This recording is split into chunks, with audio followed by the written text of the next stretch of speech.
We demand forensic audit of video showing Nigerian army shooting at civilians, IPOB. Welcome to the news, and thank you for tuning in to listen. IPOB said Nigerian soldiers were vampires, cleverly pointing accusing fingers at IPOB just to cover their flanks and deceive the gullible. Now the news in detail. Pro-Biafra group led by Nnamdi Kanu, the indigenous people of Biafra, IPOB, has said the military operatives and other security agents were behind the killings of harmless citizens, as well as the destruction of public institutions in the southeast. It was IPOB's reaction to Nigerians' army statement that the group had been killing and maiming people it claimed to protect. The army on Monday, through its spokesman, Brigadier General ong R0UßLE has said, "This unimaginable level of violence is oiled with propaganda and disinformation to whip up sentiment and draw sympathy from unsuspecting citizens in the region." For the records, the prescribed organization has in recent times foisted a sit-at-home order to show sympathy for their self-acclaimed leader. This was greeted with violence, orchestrated destruction of public installation and facilities, arson, as well as looting of shops and malls in the region to demonstrate their criminal potency. They defied the sanctity of the highly revered traditional institution of IGBOS by recklessly murdering their own traditional leaders. Reacting to R0UțLE's allegations, IPOB, through its spokesman Ima Powerful, said Nigerian soldiers were vampires, cleverly pointing accusing fingers at IPOB just to cover their flanks and deceive the gullible. The copy of a statement titled Nigerian Army and Other Security Agencies, not INNØCENT, responsible for the destruction in Southeast, was made available to Sahara reporters on Tuesday. The statement read, "Following the frustration of the Nigerian military deployed to the southeast and their ranting claiming that IPOB and INNØCENT are responsible for the numerous attacks, killings and burning down of people's properties worth billions in the region.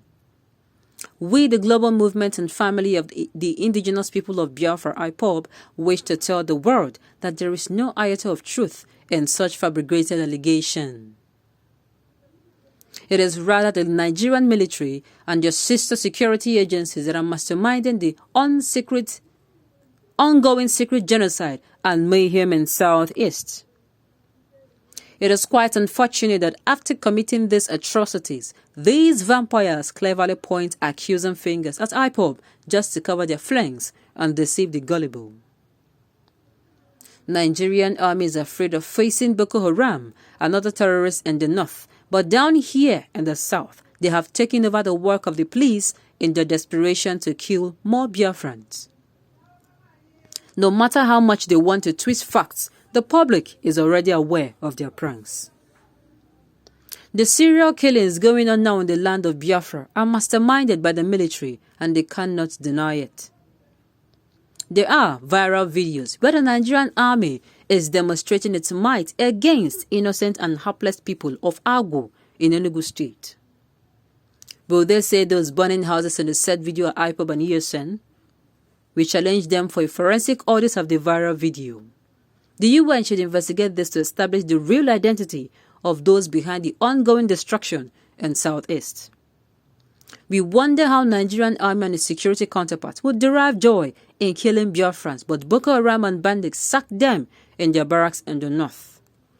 The world will one day hold them accountable for these atrocities against humanity.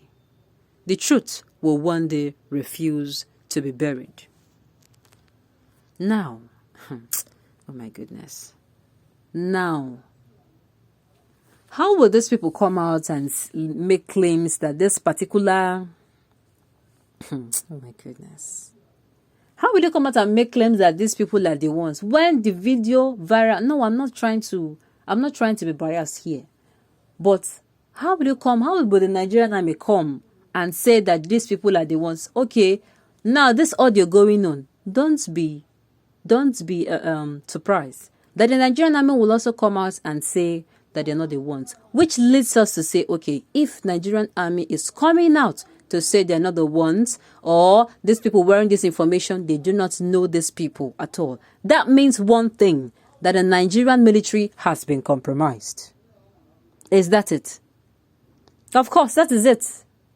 That should be it, because if you say, okay, these people now, they are not the IPOB or ESN security operatives. These people that are causing this mayhem, they are not your people. You do not know them from anywhere. They're not serving under the Nigerian military. Fine and good. It means one thing, that the Nigerian army has been compromised. What am I even saying? How do you expect it not to be when bandits and terrorists that surrender to the Nigerian army, knowing it could not take the law against it, they cannot do anything. They handed them over to the appropriate authorities so that the law could take its course on them. But what did we hear? Such people. Before you know it, we start hearing that this particular one was appointed, a custom officer, people. Some are really treated into the Nigerian army, and yet you keep asking questions when things like this continue to happen. Is it not clear? I keep saying, let this current administration stop insulting the intelligence of Nigerians. Let them stop insulting the intelligence. Nigerians are highly, very intelligent people. People are keeping quiet because they want to, not because they do not know what is going on. You see this issue of IPOB, ESN, to even say, okay, fine, there was an unrest, or there is a civil unrest in the southeast region, which will know the solution to the problem. This particular government have refused to listen to suggestions from even its officials, from people people that are mighty and the small. And yet, this government negotiates with bandits, dialogue with bandits. Yes, this administration pays bandits money. Now, these people, I do not even know why. I do not know why it is such a big deal to this particular administration to listen to these people who do not even want money. They are not even asking you for money. They are not asking you for gold. They are not asking you for silver. They are not asking you for things that are, seeming very, very big, very bogus. No, they're asking for totality in democracy. Embrace democracy with your full chest. If you are saying that we are in a democratic state, let there be supremacy of the law. Don't be incommunicado with your people. Open your mouth. Talk to them. Let them listen. Let them hear you. Negotiate with these people, and I tell you, everything will quiet down. I do not know why or how many lives are expected to be lost before this particular issue is treated the right way. It is really, really saddening and disheartening to hear things like this go on a daily basis. Meanwhile, bandits roam the street freely, and then they'll even negotiate with the government, and the government dialogues with them. I don't know why this has continued to be a very big deal to this present administration. It is well. I hope Nigerians have learned a lesson. On those notes, we have come to the end of the news. We say thank you for tuning in to listen until I come your way next time. Enjoy the rest of your day.